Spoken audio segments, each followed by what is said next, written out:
ہمارا گھرانہ اوس طبقے سے تعلق رکھتا تھا، جہاں سفید پوشی کا بھرم بہت مشکل سے قائم تھا۔ گھر کے حالات مشکل ترین تھے، کوئی شے وقت پر نہ ملتی، بلکہ مجھے تو کم ہی ملتی، کیونکہ میں بہنوں میں سب سے بڑی تھی۔ اس لیے مجھے قربانی کا ہمیشہ درس دیا جاتا۔ بڑی ہونے کے باعث گھر کی بیشتر ذمہ داریاں مجھ پر تھی۔ پے در پے بچوں کی پیدائش نے ماں کو چارپائی سے لگا دیا تھا۔ چھوٹے بہن بھائیوں کو سنبھالنا اور گھر کا سارا کام میری ہی ذمہ داری تھی۔ میں تو یہی سمجھنے لگی تھی کہ وقت نے مجھ کو بڑی کا لقب دے کر مجھ سے بے انصافی کی تھی۔ مرتی کیا نہ کرتی، چھوٹی سی عمر میں میں نے گھر سنبھال لیا۔ اس عمر میں مجھے تندور پر روٹیاں لگانی پڑی، جبکہ ابھی ٹھیک طرح سے میرا ہاتھ بھی تندور تک نہ پہنچتا تھا۔ اچک اچک کر روٹیاں لگانے سے اکثر میرے ہاتھ اور بازو جھلس جاتے تھے، لیکن کوئی بھی پرسان حال نہ تھا۔ میری گود میں اس وقت کھلانے کے لیے بچہ دے دیا گیا جب ابھی خود مجھے گود کی ضرورت تھی۔ گھر اور بیمار ماں کو سنبھالتے سنبھالتے میں خود سے غافل ہو گئی۔ مجھے شعور ہی نہ آ سکا، جیسے پیدائشی اندھا سمجھتا ہے کہ ہر طرف اندھیرا ہی اندھیرا ہے۔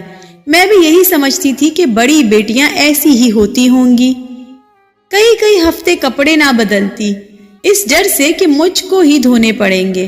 ماں بھی میرے کپڑے نہ بدلواتی۔ اگر وہ مجھے صاف ستھرا رہنے کو کہتی تو گھر کے کام کون کرتا؟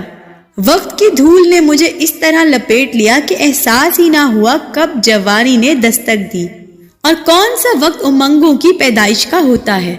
اچھا کپڑا میرے نصیب میں نہیں تھا۔ کھانا میں سب سے آخر میں کھاتی تھی۔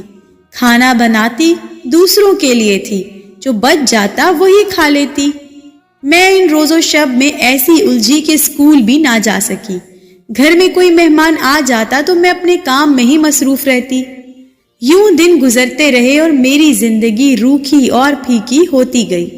میرے بہن بھائی صاف ستھرے اسکول کی منزلوں کی جانب رواں دواں تھے، لیکن میری روٹین نہ بدلی، وہی رہی۔ کئی دنوں تک کپڑا نہ بدلنا۔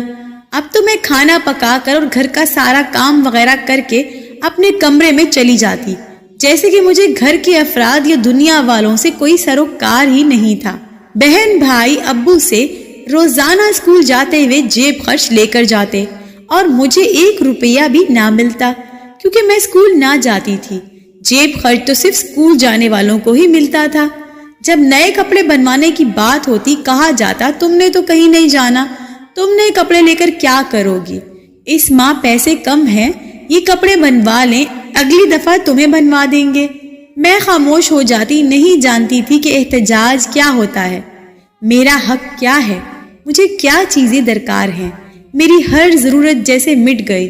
میں نے زندگی کی لغت سے لفظ ضرورت کو ہی کھرچ کر پھینک دیا تھا۔ البتہ کبھی کبھی دل میں یہ بات ضرور آتی تھی کہ میں بھی صبح صبح ناز نخرے اٹھواؤں، کتابوں سے بھرا بیگ اٹھاؤں، اسکول جاؤں، واپسی پر اسکول کے قصے سناؤں۔ بعد میں پتا چلا کہ اس بات کو ہی تو خواہش کا نام دیا جاتا ہے۔ مجھے اسکول دیکھنے کی بہت خواہش تھی۔ میں کبھی اسکول نہیں جا پائی۔ جب سارے بہن بھائی خود کو سنبھالنے کے لائق ہو گئے، ابا کا کاروبار بھی چل نکلا اور میری ضرورت گھر میں کم ہو گئی، تو ماں کو مجھے بیاہنے کا خیال آ گیا۔ میں تو یہ سمجھتی تھی کہ بڑی بہنوں کی شادی بھی نہیں ہوتی، کیونکہ شادیوں پر ڈھیر سارے نئے کپڑے ملتے ہیں اور نئے کپڑے میرے نصیب میں نہیں تھے۔ پھر میری شادی کیسے ہو سکتی ہے؟ آج جب ان باتوں کو سوچتی ہوں تو از خود مسکرا دیتی ہوں۔ جب میری شادی کے متعلق سوچا جانے لگا تو میرے ذہن میں سپنے خود بخود آئے اور سمانے لگے۔ روز ہی سپنوں کے محل بنانے لگی۔ ایک دن پتہ چلا کہ کچھ لوگ مجھے دیکھنے آ رہے ہیں۔ میں نے کپڑے تو بدل لیے، لیکن منہ دھونے اور کنگھا کرنے کا وقت نہ ملا۔ تھوڑی دیر بعد ماں نے مجھے اندر بلا لیا۔ ان عورتوں کے دیکھنے کا انداز بڑا عجیب تھا۔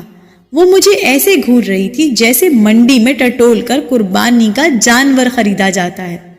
پھر میرا انٹرویو کا مرحلہ شروع ہوا۔ ناک کی بھویں چڑھاتے ہوئے، شاید کہ میرا حلیہ ان کو پسند نہیں آیا ہوگا۔ ایک عورت نے سوال کیا، تعلیم کتنی ہے؟ یہ سن کر میری ماں کے چہرے پر ایک سایہ سا آ گزرا۔ احساس ہوا کہ تعلیم میرے لیے بھی ضروری تھی۔ میں کوئی جواب نہ دے سکی۔ وہ مجھے گھور گھور کر دیکھتی رہی۔ میں ان کے معیار حسن اور ذوق گفتگو پر پوری نہ اتر سکی۔ انہوں نے مجھے مسترد کر کے مجھ سے چھوٹی بہن کا رشتہ منتخب کر لیا۔ رشتہ اچھا تھا، امی کھونا نہیں چاہتی تھی۔ انہوں نے چھوٹی بہن کے لیے ہاں کر دی۔ سب گھر میں خوشی منانے لگے۔ کسی کو احساس تک نہیں تھا کہ مجھ پر کیا بیتی ہے۔ میرے قریب کوئی ایسا ہی نہیں تھا جو میرے سپنوں کے تاج محل کو مسمار ہونے کی صدا سنتا۔ اس دن پہلی بار مجھے ایک اچھے ساتھی کا خلا محسوس ہوا۔ دوست سہیلیاں نعمت ہوتے ہیں، میرے پاس تو وہ بھی نہ تھے جن کو اپنے دل کی بات بتا دیتی۔ یہ ڈرامہ آئے دن ہونے لگا۔ کوئی مجھے دیکھنے آتا اور آئے دن مجھے قربانی کی جانور کی طرح سجا سوار کر مقتل میں لایا جاتا۔ میں پھر سے اپنے ارمانوں کی لاشیں سمیٹتی بمشکل اپنے کمرے تک پہنچتی۔ آنے والے پھر میری کسی بہن کا رشتہ پسند کر کے چلے جاتے۔ ماں مجبور ہو کر ہاں کر دیتی۔ ایک ایک کر کے میری ساری بہنیں ان کے گھروں میں چلی گئی جو مجھے دیکھنے آئے تھے۔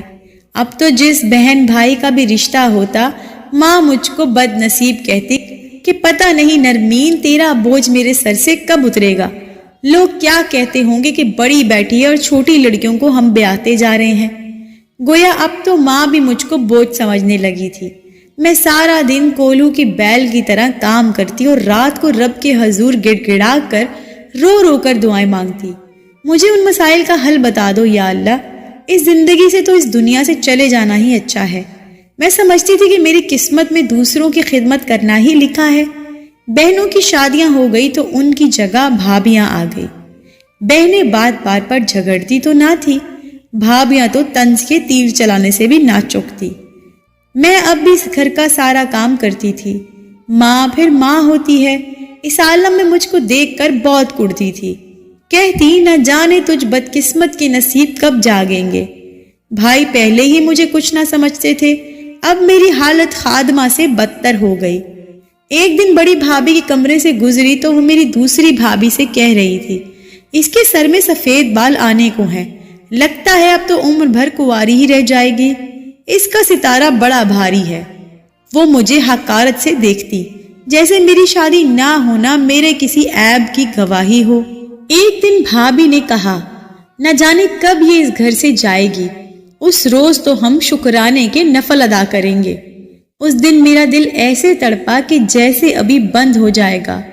میں نے خدا سے کہا، اے میرے اللہ، مجھے اس جہنم سے نجات دے دے۔ قسمت کو اس دن مجھ پر رحم آ ہی گیا۔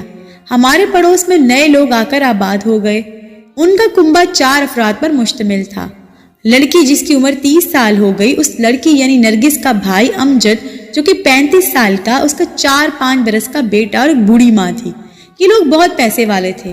انہوں نے مکان کو نئے طرز پر تعمیر کرایا تو وہ مجھے کسی محل کی طرح معلوم ہوتا تھا۔ میں اکثر چھت پر جا کر اس گھر کو دیکھا کرتی تھی۔ امجد کا چھوٹا بچہ بھی چھت پر کھیل رہا ہوتا تھا۔ اپنے گھر کی لان میں کھیلتا ہوا یہ معصوم بچہ مجھے بہت اچھا لگتا۔ ایک دن میں نے اسے اپنے پاس بلایا، وہ آ گیا۔ میں نے اسے پیار کیا تو وہ بہت خوش ہوا۔ اب وہ میرے پاس روز آنے لگا۔ مجھے اس کی زبانی معلوم ہوا کہ وہ چھوٹا تھا، اس کی ماں اللہ میاں کے پاس چلی گئی تھی۔ مجھے بہت دکھ ہوا اور میں اس کا اور زیادہ خیال رکھنے لگی۔ ایک دن وہ بچہ مجھ سے ملانے اپنی آنٹی کو لے آیا۔ نرگس بہت اچھی تھی، مجھ سے کہنے لگی کہ یہ تو آپ سے چند دنوں میں ہی مانوس ہو گیا ہے، گھر میں بھی سارا وقت آپ کے بارے میں باتیں کرتا رہتا ہے۔ اس کی زندگی میں ایک بہت بڑا خلا ہے، یہ ہر عورت میں ممتا تلاش کرتا ہے۔